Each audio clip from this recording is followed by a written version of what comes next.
ஏழு தலைமுறைகள் பாரம்பரியமிக்க ஒரே சித்த மருத்துவ ஸ்தாபனம் சேலம் சிவராஜ் சித்த வைத்தியசாலை. இப்பொழுது சேலம், ஈரோடு, சென்னை, ஹொசூர், திருப்பத்தூரில் தினசரி மருத்துவரை சந்திக்கலாம். தொடர்புக்கு 9842722250. மூலிகை மசாலா பொருட்கள், நவதானியங்கள், காஃபி தூள், எண்ணெய் அரைக்கும் இயந்திரங்களை பயன்படுத்தி மாதம் 40,000 ரூபாய் வருமானம் பெற தொடர்புக்கு 9894966652. My choice is always onion dosa. Vegetable dosa. It's my choice. Dosa வகைகளில் ஒவ்வொருவருக்கும் ஒவ்வொரு சாய்ஸ் இருக்கலாம். ஆனால் எல்லா வகை தோசைகளுக்கும் ஒரே சாய்ஸ் இதயம். ஆல்பா மைண்ட் பவர், ஆழ் மனதின் சக்தி. ஆன்லைன் நேரலையில் தியான வகுப்புகள் வழங்குபவர் ஸ்ரீமாதா விஜயலட்சுமி பந்தயன். போன் 6379691989. www.alphamindpower.net.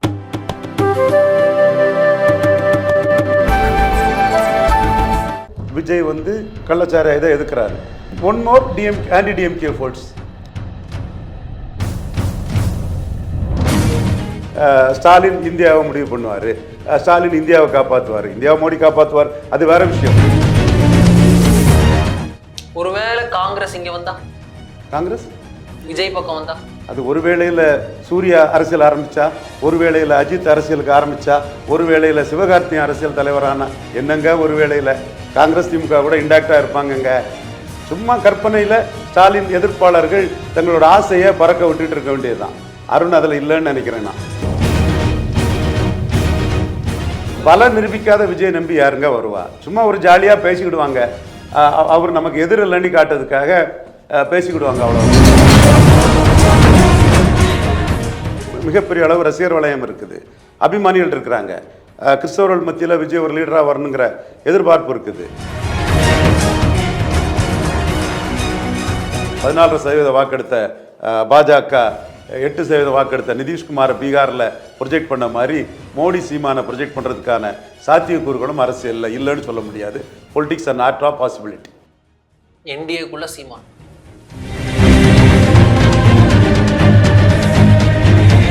நேர்ல வணக்கம், இது சாணக்கியா, நான் உங்கள் அருண். இன்று நம்மோடு அரசியல் விமர்சகர் திரு ரவீந்திரன் துரைசாமி இணைந்துள்ளார். கேட்பதற்கு நிறைய இருக்கிறது, வாரங்கள் கேட்கலாம். வணக்கம் சார். வணக்கம் அருண். தமிழக வெற்றி கழகத்தின் தலைவர் திரு விஜய் வந்து சமீபத்தில் பேசிய பேச்சு, தமிழகத்துல வந்து நல்ல தலைவர்களுக்கான தேவை இருக்கிறது, படித்த தலைவர்களுக்கான தேவை இருக்கிறது அப்படின்னு பேசியிருக்காரு. அதை தாண்டி அவர் வந்து தமிழகத்துல போதை கலாச்சாரம் அதிகரித்து வருவதாகவும் வருத்தம் தெரிவித்திருக்கிறார். இந்த கள்ளச்சாராய விஷயத்துல வந்து கள்ளக்குறிச்சிக்கும் நேரடியாக போயிட்டு இருந்திருக்காரு. சமீபத்தில் அவருடைய பிறந்த நாளும் வந்தது. அதுக்கு பலரும் வந்து அரசியல் தலைவர்கள் பலரும் வந்து வாழ்த்து தெரிவித்தனர். அதற்கு நன்றி தெரிவித்து அவரும் ஒரு அறிக்கை வெளியிட்டார். அதுல திமுகவின் பெயர், திமுக தலைவர்கள் பெயர் எங்கும் இடம்பெறவில்லை. பாஜக பெயர், திரு அண்ணாமலை பெயர் கூட இருந்தது, லாஸ்ட்ல வச்சிருந்தாலும் இருந்தது. திரு இபிஎஸ் பெயர், சீமான் பெயருக்கெல்லாம் முக்கியத்துவமே கொடுத்திருந்தார். ஆனால் எங்கேயுமே வந்து திமுக தலைவர்களுடைய பெயர் இல்லை. ஒன்று அவர்கள் தலைவர்கள் கருத்தே, அதாவது வாழ்த்தே தெரிவிக்கலன்னு ஒன்று எடுத்துக்கணும், இல்லைன்னா இவர் அதை புறக்கணிச்சிருக்கான்னு எடுத்துக்கணும். எப்படி எடுத்தாலும் விஜய் வந்து திமுகவை பிரதான எதிரியாக தனது பிரதான எதிரியாக ஃபிக்ஸ் செய்கிறார். ஸ்டாலின் வெர்சஸ் அதர்ஸில் இன்னொரு அதர் தான் விஜய். விஜய் சப்போர்ட் பண்ணவங்கலாம் பாருங்கள், என் நண்பர் பாண்டே, தென் இவர் பழக்கற்பையா, தமிழறி மணியன், விஜய் பற்றி பேசுகிறவங்கலாம் ஸ்டாலின் எதிர்ப்பாளர்கள். ஸ்டாலினுக்கும் திமுகவுக்கும் விஜய்க்குள்ள உறவு 2011 முறிஞ்சு போச்சு. ஜெயசீலனை, அந்த விஜய் மன்றத்தை சேர்ந்த திமுக ஆதரவாளர்கள் ஜெயசீலன் உட்பட ஒரு 8-10 மன்றத்தினரை இவங்க எடுக்கவும், இவர் அணில் மாதிரி ஜெயலலிதாட்ட உதவும் போதே அது முடிஞ்சு போச்சு.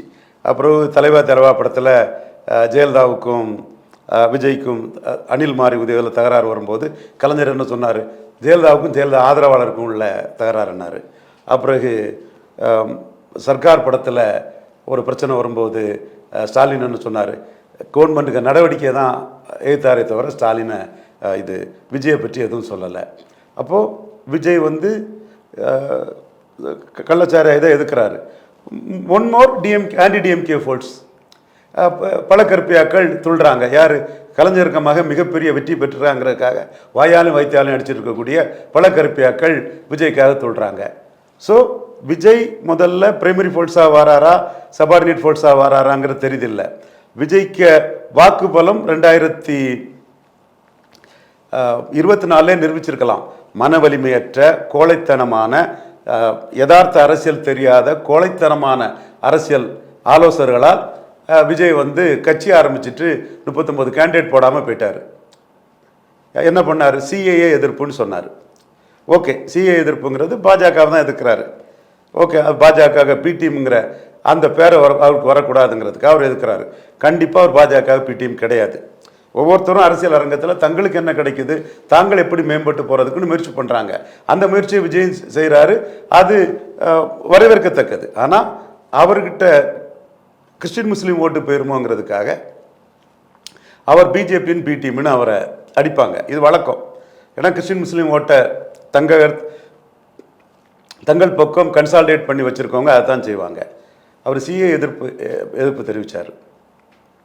அண்ணன் ரஜினிகாந்த் இந்த மாதிரி ஒரு இது பண்ணுனா, அடைக்கல் ராஜ் ரஜினிகாந்த் என்ன ஆதரிக்கிறாருன்னு திருச்சி ஃபுல்லாக அதை ரஜினிகாந்தை வச்சு விளம்பரம் பண்ணுவார். நலமகாராஜன் பண்ணுவாப்புல. சிஏஏ விஜய் எதுக்குறாரு, அதனால விஜய் ரசிகர் ஓட்டு எங்களுக்கு தான்னு திருமாவளவன் சொன்னாரா, நவாஸ் கனி சொன்னாரா, ஏதாவது காங்கிரஸ் எம்பி சொன்னாங்களா, யாராவது கண்டுக்கிட்டாங்களா? யாரும் விஜய் ரசிகர்களையோ சிஏ எதிர்ப்பையோ வந்து ஒரு பொருட்டாக எடுக்கலை. யார் கண்டுக்கிட்டா? பன்னீர்செல்வத்தோட மகனும் அன்றைய தேனி தொகுதி மக்களை உறுப்பினருமான ரவீந்திரநாத் குமார் வந்து விஜய்க்கு ஒரு முக்கியத்துவம் கொடுத்தாரு. அது ஒரு முக்கியத்துவம் தான். அப்போ முக்கியத்துவம் கொடுத்தது யார்? திமுக அணிக்கு எதிர் சைடில் இருக்கிறவர். அப்போ திமுக சைட்லேருந்து யாருமே வந்து அரசியல் ரீதியான ஒரு முக்கியத்துவத்தை விஜய் கொடுக்கல. விஜய் திமுக கூட்டணி கட்சிகள்லாம் லைட்டா அவங்க வந்து விரும்புற மாதிரி தானே இருக்கு. யாரும் விரும்பல. விரும்புனா வந்து விஜய் ஒரு ஃபோல்ஸ்ன்னு அந்த எலெக்ஷன் டைமில் சொல்லியிருக்கணும். எலெக்ஷன் டைமில் ஒரு ஃபோல்ஸாக மதிக்கல. திமுக அவருமே வரல. அப்போ சிஏ எதிர்த்து அறிக்கை கொடுத்துருக்காருல, அதுக்கு விஜய் ரசிகர்கள் எங்களை ஆதரிப்பார்கள், விஜய் சிஏ எதிர்க்கிறார்கள்னு ஒரு வார்த்தை சொல்லியிருக்கலாமே. விஜய்க்கு அறிக்கையின் அர்த்தம் இதுதான் சொல்லியிருக்கலாமே. விஜய் ஒரு ஃபோல்ஸாட்டு திமுக கூட்டணியில் யாருமே மதிக்கலையே. பட் ரவீந்திரநாத் குமார் மதித்தார். திமுக கூட்டணிக்கு எதிரான ஒருத்தர் தான் மதித்தார். உங்களுக்கு இப்போ அது புரியும்னு நினைக்கிறேன். விஜய் பெரிய சக்தி, அவருக்கு பெரிய ரசிகர் பலம் இருக்குன்னு சொன்னால் திமுக கூட்டணியில் உள்ளவங்க வந்து சிஏ எதிர்க்கக்கூடிய விஜய் மோடி எதிர்க்கிறாரு, மோடி எதிர்ப்பில் நாங்கள் தான் பெரிய ஆள், அதனால் மோடி எங்களை ஆதரிப்பாருங்கிற ஒரு கருத்தை சொல்லியிருக்கலாம். நீட்டை பற்றி சொல்லலை, எதை பற்றியும் சொல்லலை. சிஏ மட்டும் விஜய் சொன்னாருன்னா அதில் வந்து பல்ஸ் பிடிச்சு பார்த்தாரு. ஒரு திமுக காரங்களுமே விரும்பலை. ஸ்டாலினை முன்னிலைப்படுத்தி தான் திமுகவை ஜெயித்தாங்க. உங்களுக்கு பிடிக்காம போகுது, தீய முடிச்ச மாதிரி அப்பா அவானி கதருங்க, அது உங்கள் விருப்பம். உண்மை என்ன? ஸ்டாலின் இந்தியாவை முடிவு பண்ணுவார், ஸ்டாலின் இந்தியாவை காப்பாற்றுவார், இந்தியாவை மோடி காப்பாற்றுவார், அது வேற விஷயம். ஆனால் அவங்க அதை சொல்லி தானே அந்த ஓட்டை எடுத்தாங்க. விஜய் சிஏ எதிர்க்காங்கன்னு அந்த 40 பேரில் ஒருத்தராவது சொல்லி அந்த விஜய் ஆதரவு ஓட்டை எடுக்க முயற்சி பண்ணாங்களா? நான் யதார்த்தத்தை தான் சொல்கிறேன். அப்போ விஜய்க்காக நீ பேசக்கூடியவங்களும் திமுக எதிர்ப்பாளர்கள் தான். அப்போ திமுக எதிர்ப்பாளர்களுக்கு ஃபோக்கஸ் விஜய் பின்னாடியும் போகுது.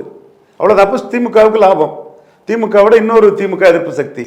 இதுல இன்னொரு விஷயம் சொல்றாங்கல்ல, எப்படி விஜய் அவர்கள் வந்து தொடர்ந்து பிஜேபிக்கு எதிராகவும் இந்த அரசியல் வர்றதுக்கு முன்னாடி வந்து பல காலங்கள்ல பொசிஷன் பண்ணியிருக்காரு. அவருக்கும் பாஜகவுக்குமான அந்த மோதல் நம்ம பார்த்திருக்கோம். திரு ஹெச் ராஜா அவர்கள் இவர் வந்து ஜோசப் விஜய்னு அடையாளப்படுத்தினார். அதுல இருந்து நான் ஜோசப் விஜய் தான் தன்னை அவரே வந்து அடையாளப்படுத்திக்கிறார். இதெல்லாம் வந்து இன்னொன்னு சொல்லும் போது கிறிஸ்தவ வாக்கு வங்கி வந்து பாஜக திமுகவிடம் இருந்து விஜய் அப்படிதான். கிறிஸ்தவர்களை பிடிக்காது, கிறிஸ்தவர் வளர்ச்சியை பிடிக்காது, கிறிஸ்தவர்களுக்கு அதிகாரம் வர பிடிக்காது, அப்படி நினைக்கிறவங்கலாம் கிறிஸ்தவம் எப்படி ஓட்டு போடுறதுன்னு இவன் நினைச்சு பேசிட்டு இருப்பான். அது நடக்கும். Minorities are vigilant and alert everywhere. ஆர்எஸ்எஸ்க்கு எதிராக திமுக காங்கிரஸ் தான் போடுவாப்புல. விஜய் பார்க்க மாட்டாங்க. விஜயெல்லாம் பொருட்டே இல்லை உங்களுக்கு. ஆர்எஸ்எஸ்க்கு எதிராக அதான் மன உரிமையற்ற கொலைத்தனமான அரசியல் ஆலோசகர்கள் 2024 விஜய் அந்த இடத்துல காலி பண்ணிட்டாங்களே. தைரியமா திமுக அணிக்கு போட்டி இல்லாத களத்துக்குள்ள, ஈஸியான களத்துக்குள்ள வந்திருக்கணுமே. ஸ்ட்ராட்டஜிக்கல் பிளண்டர் பண்ணிட்டார விஜய். அந்த பயம் தானே, அந்த மன வலிமையற்ற கொலைத்தனமான அந்த ஆலோசகர்களின் அந்த அச்சம் தானே. இது பார்லிமெண்ட் எலெக்ஷன், மோடிக்கு எதிராக தான் கிறிஸ்டின் ஓட்டு போகும்னு அச்சம் தானே. நான் இன்னும் சொல்றேன், அந்த கிறிஸ்டின்ஸ் ஓட்டு வந்து பெருமளவு மீண்டும் மோடி பிரதமராக இருக்கிறதோட திமுக காங்கிரஸ் கூட்டணி தான் போகும் 26 கண்டிப்பா. இது வந்து கிறிஸ்தவர் அல்லாத மற்ற ஸ்டாலினோட வெற்றியை கண்டு மனம் புழுங்குறவங்க கிறிஸ்டின் ஓட்டு போகும்னு பிரச்சாரம் பண்ணிட்டு இருக்க வேண்டியதான். கடைசியில் அவங்க ஆர்எஸ்எஸ்க்கு எதிராக இங்கே போகும். நானே சொல்லிட்டேனே, நான் ஆர்எஸ்எஸ் காரன். ஐயா தாளிங்க நாடார் உழைப்பாலையும் ஆர்எஸ்எஸ் ஆலையும் தலை நிமிர்ந்த இந்து நாடார் சமூகத்தை சேர்ந்தவன். மன வலிமையற்ற கோழைகளான ஜார்ஜ் பொன்னையா, தென் ஃபாதர் ஜெகத் கஸ்பார், எம்ஜி தேவசாயம் போன்ற கத்தோலிக்க நாடார்கள் வந்து இன்னைக்கு எம்பிபிஎஸ் இடத்துல 1.5% போயிட்டாங்க. மோடி பிஜேபி எழும்பினதுலேருந்து, இந்து முன்னணி RSS வந்ததுலேருந்து. இந்த நாடார் 6% வரான்னா தன்னம்பிக்கையோட தலைநிவரோட அரசியல் தன்னம்பிக்கையோட அவன் அரசியல் நிற்கிறான். நீங்கள் அரசியல் தன்னம்பிக்கை இழந்து ஸ்டாலின் காங்கிரஸுக்கு ஃப்ரீ ஓட்டு போடுறீங்க. கட்சி வசந்தகுமார் தானே, வசந்தோட சன் விஜய் வசந்த் தானே கன்னியாகுமரி கேண்டிடேட்டு. 9 கேண்டிடேட்டில் இவர் கார்த்திக் சிதம்பரத்துக்கு 10% டவுனு, கிருஷ்ணகிரி கேண்டிடேட்டுக்கு 14% டவுனு, ஜோதிமணிக்கு 10% டவுனு, விஜய் வசந்துக்கு மட்டும் எப்படி இந்து கேண்டிடேட், அவர் இந்து நாடார் கேண்டிடேட்டு, அவருக்கு மட்டும் எப்படி முன்ன விட அதிக ஓட்டு குடிச்சு, சீமான் எப்படி 5%க்கு போனார். அங்கே மலை கனிம வளம், அந்த வளம், ஹிம்லர் என்ன ஒர்க் பண்ணுறாப்புல நாம் தமிழர்கள் அங்கே மிகப்பெரிய ஒர்க்கு, மிகப்பெரிய இது. அந்த இவர் மனோ தங்கராஜின் ஒரு மந்திரி, அவருக்கு பேராக ஒரு இந்து கேண்டிடேட்டாக போட்டாலும் ஜெயிக்கும் அவர் நினச்சிட்டு இருக்கிறாரு. மனோ தங்கராஜ் வேறு நினச்சிட்டு இருக்கிறாரு அவருக்கு பெரிய செல்வாக்கு இருக்குன்னு. அவருக்கு பேரில் ஒரு இந்து கேண்டிடேட்டை போட்டு திமுக ஸ்டாலின் ப்ளே பண்ணாலும் கூட ஜெயிக்கும், அது வேறு விஷயம்.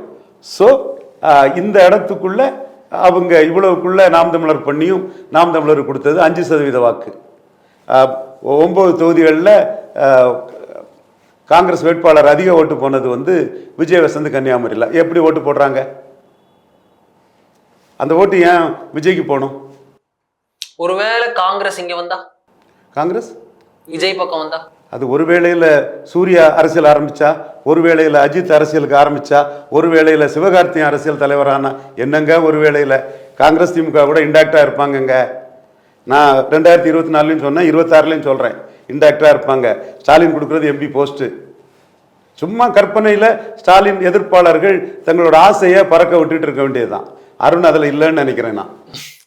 இல்ல இதுல வந்து திருமாவளவன் அவர்கள் ஒருவேளை அவர் வந்து இங்க வந்தா, காங்கிரஸ் வராம திருப்பி இன்னொரு பல நிரூபிக்காத விஜய் நம்பி யாருங்க வருவா? சும்மா ஒரு ஜாலியா பேசிக்கிடுவாங்க, அவர் நமக்கு எதிர் இல்லைன்னு காட்டுறதுக்காக பேசிக்கிடுவாங்க, அவ்வளவுதான். இல்ல ஆன்டி இன்கம்பன்சி இருக்கு. அப்படி இருக்க நான் அதிமுகவுக்கு போக விருப்பம் இல்ல, பாஜக கூட்டணிக்கு போக விருப்பம் இல்ல, ஒரு ஃப்ரெஷ்ஷா ஒருத்தர் வந்திருக்காரு, ஒரு இளைஞர்கள் அதிகம், அதுதான் நான் சொல்றேன். ஸ்டாலின் விஜய் வந்து 214 கேண்டிடேட் போடக்கூடிய சக்தி அவர்கிட்ட இல்ல. 214 கேண்டிடேட் அவர் அனௌன்ஸ் பண்ணல. கமல் மாதிரியோ அவரோட கமல் 39 போட்டுட்டாரு. ஏன் அப்படி குறை சொல்றீங்க? 234 தொகுதிக்கு போடல, ஐஜேகேக்கும் சரத்குமார் அவர்களுக்கும் 39 முதல்ல போட்டுட்டார்ல என்ட்ரி பாயிண்ட்ல. இவர் வந்து வறுமை ஒழிப்பு தினம் 214 நடந்துன்னு சொன்னால் 40 தான் நடத்தியிருக்கிறாரு. இது கள்ளக்குறிச்சி எடுத்து 214 ஆர்ப்பாட்டம் பண்ண முடியாது, இப்போ பண்ண முடியலை. சரி, அப்படியே அவர் போடுறாருன்னு வைங்க, திமுக இது போட்ட பிரித்து அனுகூல சத்துருவா திமுக கழகத்துக்கு லாபத்தை பண்ணுவார். அவர் வந்து பெட் கட்டி வந்திருக்காருல, அவரோட சினிமால கோலோச்சுபவர், உச்ச நட்சத்திரமா இருக்காரு, லிட்டரலி நம்பர் 1 ஸ்டாரா கரண்ட் ஏரால இருக்காரு. அப்படி இருக்கிறவர் வந்து தன்னோட சினிமா வாழ்க்கையை விட்டுட்டு அரசியல் வராரு அப்படின்னா வெற்றிக்கு யோசிப்பார்ல. அவரும் சீமானும் பேசி கொண்டிருப்பதால தகவல் இருக்கு. சீமான் தன் தலைமை தான் சொல்லிட்டாரு, தெளிவா டிக்ளேர். தம்பி விஜயுடன் கை கோர்த்து அதான் தன் தலைமைன்னு சொல்லிட்டாரு. என் பின்னாடி வந்தா வரட்டு தம்பின்னு சொல்லிட்டாரு. விஜய் தான் இதுக்கு பதில் சொல்லணும். அதனால தான் I am waiting. Vijay principal ஃபோல்ட்ஸா சபார்டினேட் ஃபோல்ட்ஸா? விஜய் இப்போ ஃபோல்ட்ஸ் இல்லை. சசிகலா அம்மையார், தீபா ஜெயக்குமார், விஜய் யாருமே இப்போ ஃபோல்ட்ஸ் இல்லை. பட் விஜய்க்கு அபிமானம் உள்ள ரசிகர்கள் இருக்காங்க, மிகப்பெரிய அளவு ரசிகர் வளையம் இருக்குது, அபிமானிகள் இருக்கிறாங்க. கிறிஸ்தவர்கள் மத்தியில் விஜய் ஒரு லீடராக வரணுங்கிற எதிர்பார்ப்பு இருக்குது. பல தரப்புக்குள்ள சோசியல் தரப்பில் விஜய்கிட்ட எதிர்பார்ப்பு இருக்குது. பட் இவங்கெல்லாம் களம் அமையும் போது விஜய் கூட நிற்பாங்களா, விஜய்க்கு வாக்களிப்பாங்களான்னா விஜய் முதல்ல தன்னை பிரைமரி ஃபோல்ட்ஸாக விஜயகாந்த் மாதிரி கமல்ஹாசன் மாதிரி பண்ணணும். அவர் சபார்டினேட் ஃபோல்ட்ஸாக போனால் அவர்கிட்டே இல்லாத ஓட்டை அவர் எப்படி டிரான்ஸ்ஃபர் பண்ணுவார்? இப்போ நீங்கள் வந்து ஒரு கட்சி ராமதாஸ் அவர்கிட்ட 1 இயர் ஓட்டு இருக்குது, அந்த 1 இயர் ஓட்டை அவர் ஜெயலலிதாவுக்கு டிரான்ஸ்ஃபர் பண்ணார் 98. நாம தான் அந்த அலையன்ஸை உருவாக்கி விட்டோம். எண்ட் ஜஸ்டிஃபைஸ் த மீன்ஸ்ன்னு அவர்கிட்ட இருந்த 4% 1 இயருக்கு 6-7% 1 இயர் ஓட்டை டிரான்ஸ்ஃபர் பண்ணி விட்டார். அது நடந்தது. அதே மாதிரி குமரி ஆனந்தன் காக்கா தேக்கா 80 அவர்கிட்ட இருந்த ஓட்டை எம்ஜிஆருக்கு டிரான்ஸ்ஃபர் பண்ணார். கேட்டலிஸ்ட் போல்ட்ஸாக நாடார் கம்யூனிட்டியை ஃபுல்லாக போட்டு எம்ஜிஆர் மக்களையில் தோத்த எம்ஜிஆர் வந்து ஆட்சிக்கு வர்றதுக்கு அவரும் ஒரு முக்கிய காரணமாக இருந்தார். இப்போ விஜய் எந்த ஓட்டை டிரான்ஸ்ஃபர் பண்ணுவார்? சமாஜ்வாடி ஓட்டை ட்ரான்ஸ்ஃபர் பண்ணுவாரா, ஆர்ஜேடி ஓட்டை ட்ரான்ஸ்ஃபர் பண்ணுவாரா, என்ன ஓட்டை ப்ரூவ் பண்ணி வச்சிருக்கிறாரு. அன்ப்ரூவ்டு not tested leader Vijay. Sasikala அம்மையார் மாதிரி, தீபா ஜெயக்குமார் மாதிரி விஜய் ஒரு அன்ப்ரூவ்டு நாட் டெஸ்டட். சசிகலா அம்மையாருக்கு ஜெயலலிதாவுக்கு தோழிங்கிற ஒரு பெரிய ஸ்டேச்சரும் முக்குலத்தோர் கம்யூனிட்டியை எம்பவர் பண்ணுவாங்கிற ஒரு இதுவும் இருக்குது. தீபா ஜெயக்குமாருக்கு ஜெயலலிதாவோட ரத்த உறவுங்கிற இது இருக்குது. அவங்க டெஸ்ட் பண்ணலை, டெஸ்ட் பண்ணாமலே போயிட்டு இருக்காங்க. விஜய்க்கு ஒரு முக்கிய நடிகர், ரசிகர் பலம் கொண்டவர், ரசிகர்கள் தீவிர அபிமானம் கொண்டவர், அந்த ஒரு அபிமான வளையம் இருக்குது. வாக்கு வங்கி டெஸ்ட் ஆகலையே.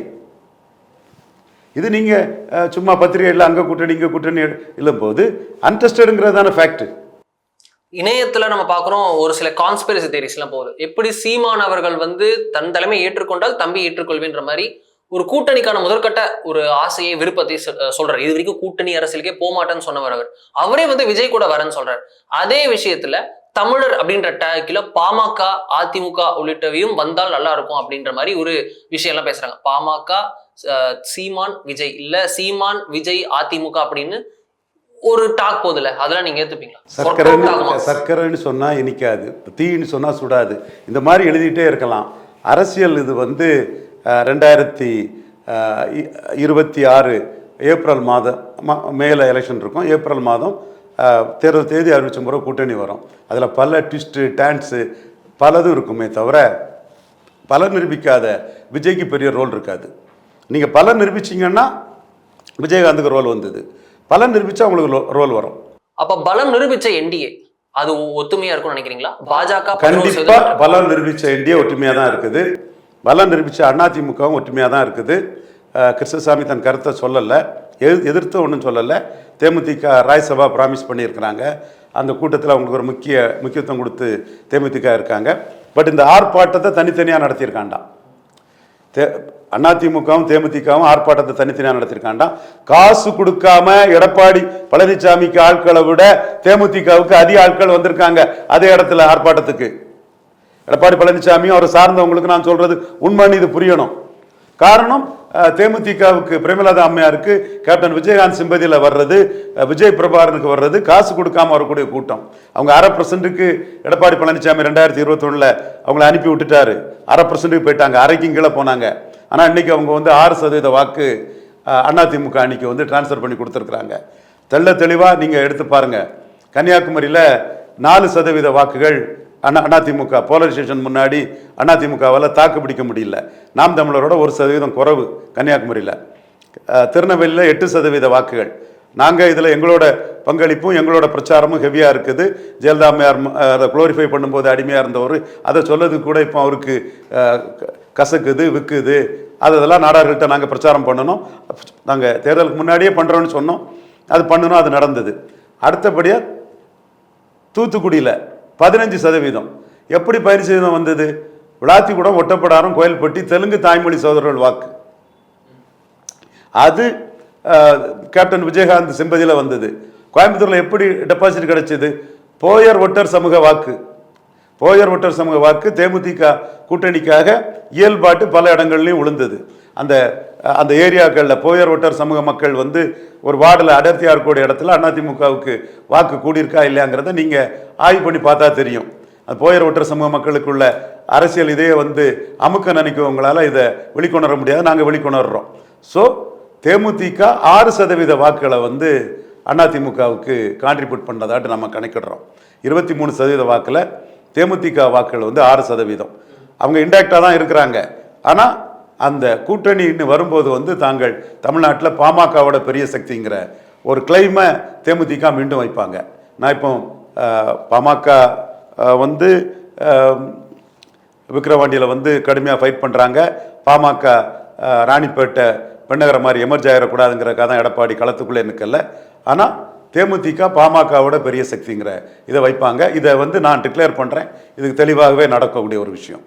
ஸோ கூட்டணியாக தான் இருக்கிறாங்க, உள்ளுக்குள்ளே சீட் ஷேரிங்கில் பிரச்சனை இருக்குது. அதே மாதிரி என்டிஏயும் இன்டாக்டாக தான் இருக்கிறாங்க. என்டிஏவில் பெரிய கட்சியாக இருக்கக்கூடியவங்க பாமக, அவங்க திமுக வேண்டாம் அதிமுக வேண்டாங்கிறத அன்புமணி ராமதாஸ் தெளிவாக சொல்கிறாரு. என்டிஏ கேண்டிடேட்டை அண்ணாமலையை அனௌன்ஸ் பண்ணுறாரு. ஸோ என்டிஏ 18% எடுத்த என்டிஏயும் இன்டாக்டாக இருக்கிறாப்புல, 23% எடுத்த அதிமுக இன்டாக்டாக இருக்குது. இந்த ரெண்டுக்கும் இடையில 8% சீமான் டிசைடிங் ஃபேக்டராக இருக்கிறாரு. நிதிஷ்குமாரை பாஜக 14% வாக்கெடுத்த பாஜக 8% வாக்கெடுத்த நிதிஷ்குமாரை பீகாரில் ப்ரொஜெக்ட் பண்ண மாதிரி மோடி சீமானை ப்ரொஜெக்ட் பண்ணுறதுக்கான சாத்தியக்கூறுகளும் அரசியலில் இல்லைன்னு சொல்ல முடியாது. பொலிட்டிக்ஸ் ஆர் நாட் ஆ பாசிபிலிட்டி. என்டிஏக்குள்ள சீமான் என்டிஏ வந்து நிதிஷ்குமாரை ப்ரொஜெக்ட் பண்ண மாதிரி சீமானை 26 ப்ரொஜெக்ட் பண்ணதுக்கும் ஒரு வாய்ப்பு இருக்கு. அதாவது என்டிஏக்குள்ள சீமான் அப்போ அதை ப்ரொஜெக்ட் பண்ணி சிஎம்மா சொல்லிட்டாங்கன்னா அவர் என்டிஏ தானே பிறகு. இவங்க தேசியம், இவர் தமிழ் தேசியம். இவங்க பிரபாகரன் யார்ட்ட ஏத்துப்பாங்க, இவங்க ஏத்துக்கவே மாட்டாங்க. அதான் எப்படி ஒத்துப்போம்? நிதிஷ்குமார் ஃபுல்லா இடஒதுக்கீடு, அவங்க அத்வானியை கைது பண்ணுனாரு.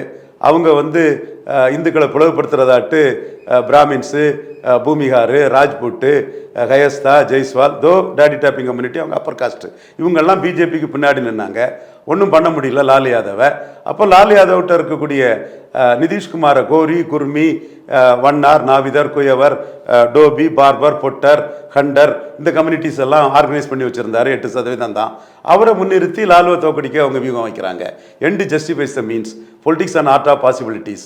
நான் இதுதான் நடக்கும்னு நான் சொல்ல வரல. என்னோட இது வந்து அண்ணாமலை வந்து கொங்கு வேளாளர்கள் மத்தியில் எடப்பாடி பழனிசாமியை பலகீனப்படுத்திட்டார். கோயம்புத்தூரில் பலகீனப்படுத்திட்டாரு, பொள்ளாச்சியில் படுத்திட்டாரு, நீலகிரியில் படுத்திட்டாரு.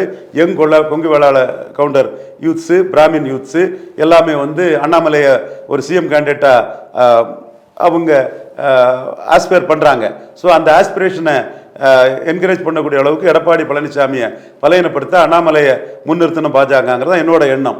பட் இதற்கான வாய்ப்பு ரூல்ட் அவுட் இல்லைங்கிறது தான் நான் சொல்ல வர்றேன். பொலிட்டிக்ஸ் சீமான் வரதுக்கும் வாய்ப்பு இருக்கு. சீமான் வரதுக்குள்ள வாய்ப்பை சீமான் இதுவரை கடுமையா பாஜக எதிர்ப்பு அரசியலை தான் பண்ணிட்டு இருக்கிறாரு. அவருக்கான ஓட்டு இருக்குல்ல, அவர் இங்க வாங்கின 8% ஓட்டுமே கூட மோடி எதிர்ப்பு ஓட்டு பிரதானமா இருக்கும்ல. கண்டிப்பா பாஜக ஹிந்துத்துவா எதிர்ப்பு ஓட்டு ஒரு பாசிபிலிட்டிஸ் இருக்கு.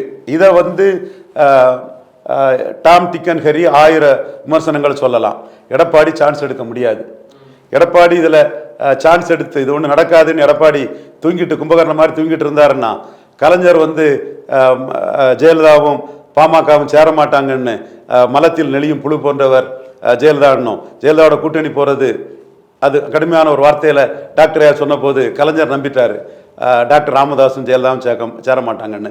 நான் எண்டு ஜஸ்டிஃபைஸ் த மீன்ஸ்ன்னு ஒரு ஐபிஎலோட ஒரு ஆஃபீஸர், மெட்ராஸ் மேல் அசோக் தாமஸு, ஒரு பத்திரிகை அதிபர், ஒரு பத்திரிகை எடிட்டர், இவங்களோட துணையோட அன்னைக்கு வந்து ஜெயலலிதாட்ட கன்வின்ஸ் பண்ணி சோஷியல் ஃபோர்ட்ஸு பாமக வந்தால் உங்களுக்கு மிக அதிக ஓட்டை கொண்டு வரும், மதிமுகவோட ஒரு பெரிய ஃபோர்ட்ஸு அப்படின்னு எண்டு ஜஸ்டிஃபைஸ் மீன்ஸ்ன்னு அதை இது பண்ணி உடனே அவங்க கூட்டணிக்கு நம்மகிட்ட டாக்டரை கமிட் பண்ண சொல்ல, இல்லை தேர்தல் தேதி அறிவிச்ச பிறகு தான் டாக்டர் சொல்லுவாருன்னு சொல்லி 4 சீட்டுக்கு தகுதியான பாமகவுக்கு 5 சீட்டு வாங்கி கொடுத்தேன். நான் துணைத் தலைவராக இருந்தேன், செய்தி தொடர்பாக இருந்தேன், அரசியல் தலைமை பணி கொடுக்குறா இருந்தேன். எனக்கு மட்டும்தான் 3 பதவி டாக்டரையா தந்திருந்தார். அதுக்கு பிறகு கலைஞர் அலர்னார். ஐயோ ரவீந்திரன் துரைசாமி கொள்கையற்ற, ரவீந்திரன் துரைசாமி அப்படியே கொள்கையற்ற ஒரு கூட்டணியை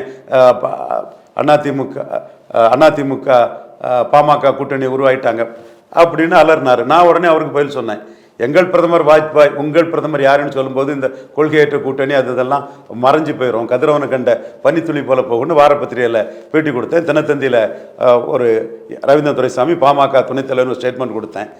எங்கள் பதவி உனதா எனதா, இதுதான் திமுக தமாக, எங்கள் பிரதமர் வாஜ்பாய், உங்கள் பிரதமர் யார் என்று கலைஞர் கருணாநிதியால் சொல்ல முடியுமான்னு கேட்டேன்.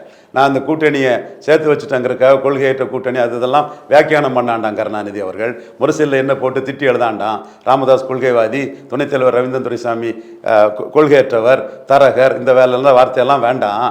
நாம் எண்டு ஜஸ்டிஃபைஸ் த மீன்ஸ்ன்னு ஒரு கூட்டணியை உருவாக்கிட்டோம். நீங்கள் எண்டு ஜஸ்டிஃபைஸ் த மீன்ஸ் 1980ஆம் ஆண்டு காங்கிரஸ் திமுக கூட்டணி நேருவின் மகளை வருக நிலையான ஆட்சியை தரலன்னு பண்ணலையா, இதுவும் ஜெயிக்கும்னு சொன்னோம். அன்னைக்கு ஜெயித்தது. அதுக்கப்புறம் தான் பாமகவுக்கு அந்த வெற்றி இதே தொடர்ந்தது.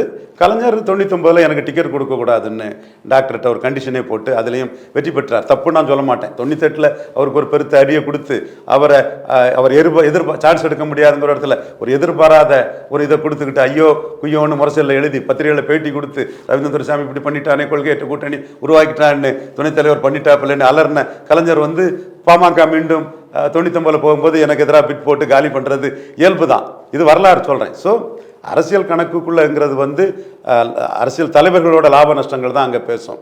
அதில் மோடியை பொறுத்தளவில் இன்னைக்கு எப்படி இருக்குதுன்னா, ஸ்டாலின் மோடி கூட கூட்டணி வைக்க மாட்டார்.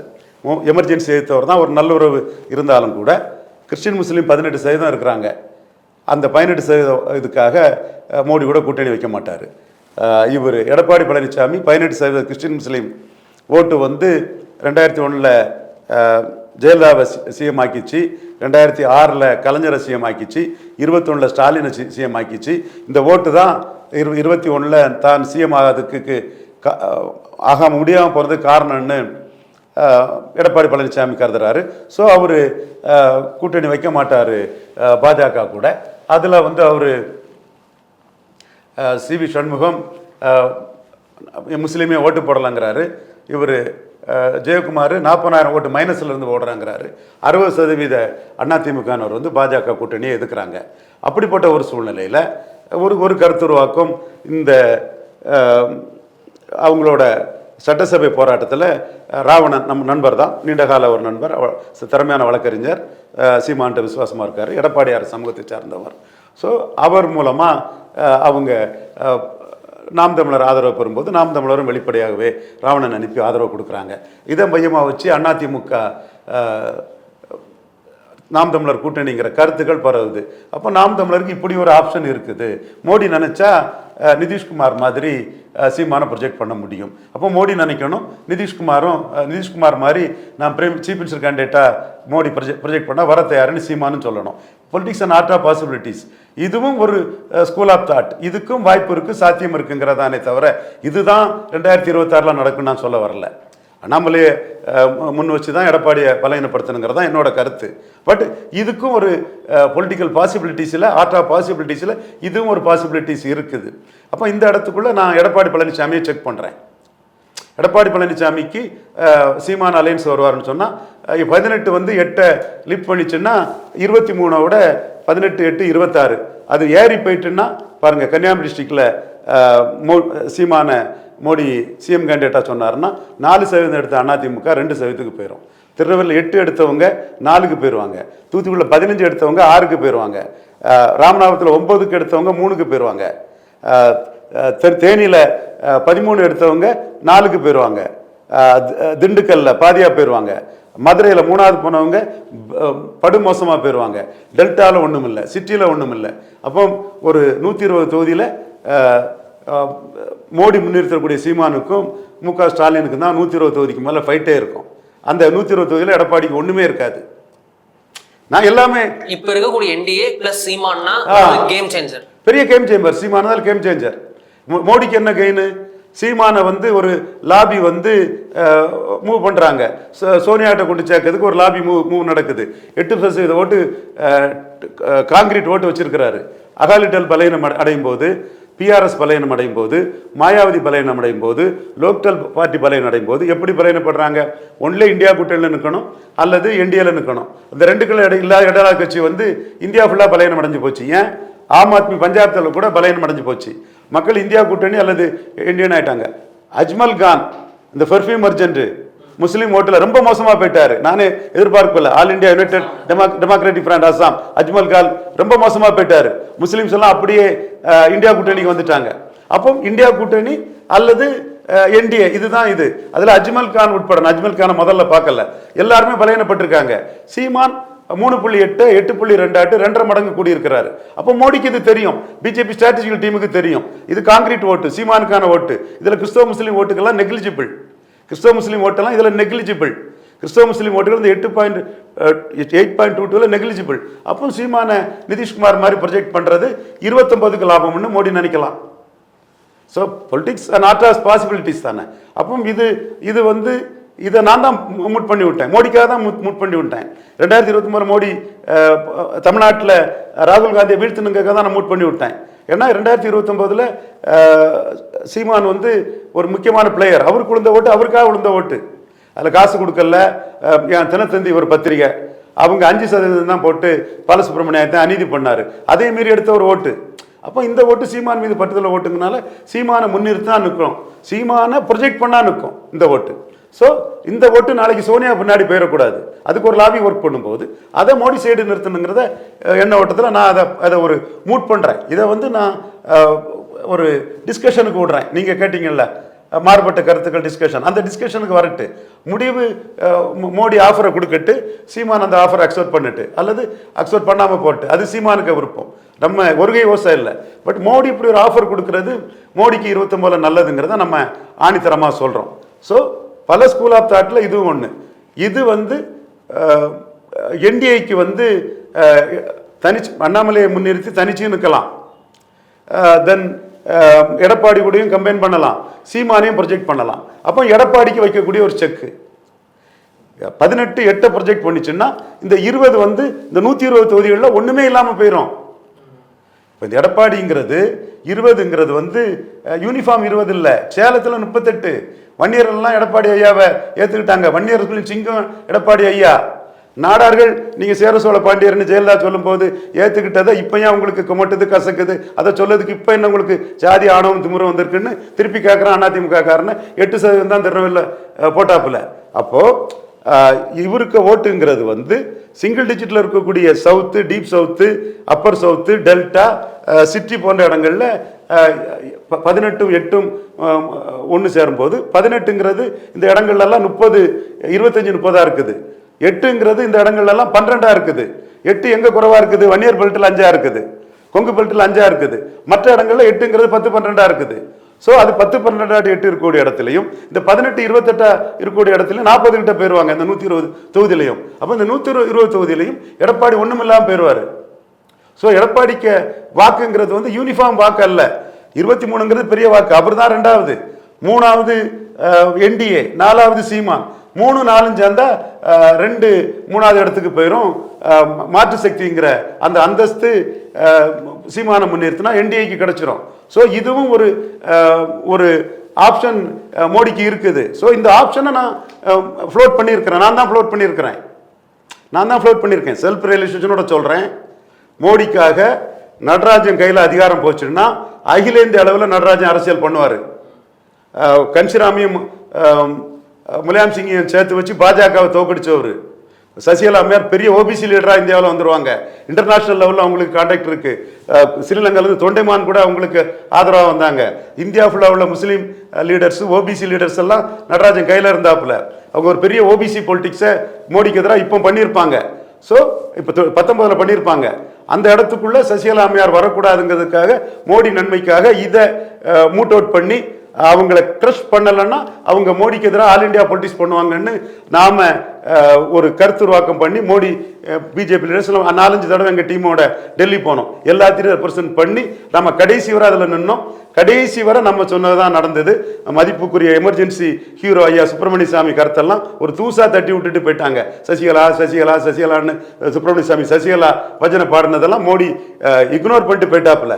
அந்த மாதிரி நாம் இன்னைக்கு அந்த கருத்தை மோடிக்காக சொன்னோம்னா நடராஜன் எமர்ஜானா மோடிக்கு எதிராக அரசியல் பண்ணுவார். அதை க்ரஷ் பண்ணிடணும், ஆரம்பத்திலே அவங்கள ஷூட் அவுட் பண்ணிடணும், கொசு அடிக்கிற மாதிரி அடிச்சு தூக்கி போட்டுருங்கிறதா நம்ம கருத்தாக இருந்தது. அது எடுபட்டது. தமிழ் மண்ணில் யார் யாரெல்லாமோ அதுக்கு மாற்று கருத்து சொன்ன பிறகு கூட நாம சொன்னது தான் கடைசி வரை நின்று எடுபட்டது. அதே மாதிரி இந்த கருத்தும் மோடி நன்மைக்காக நம்ம பண்ணுறோம். அவங்களுக்கு ப்ரோஸ் அண்ட் கான்ஸ் பார்க்க தெரியும். பார்த்து என்ன இதுங்கிறத அவங்க முடிவு பண்ணுவாங்க. அது வந்து ஒருகை ஓசையும் இல்லை. சீமான் ஏற்றுக்கிட்டா தான் அது நடைமுறை சாத்தியம் படும். அப்படி ஏற்றுக்கிட்டா எடப்பாடி 10% கீழே போயிடுவார். இன்ட்ரெஸ்டிங்காக இருக்கு சார். ரொம்ப நன்றி சார். நம்மோட இணைந்து பல விஷயங்கள் குறித்து விரிவாக தெரிய பேசிக்க மிக்க நன்றி. நன்றி.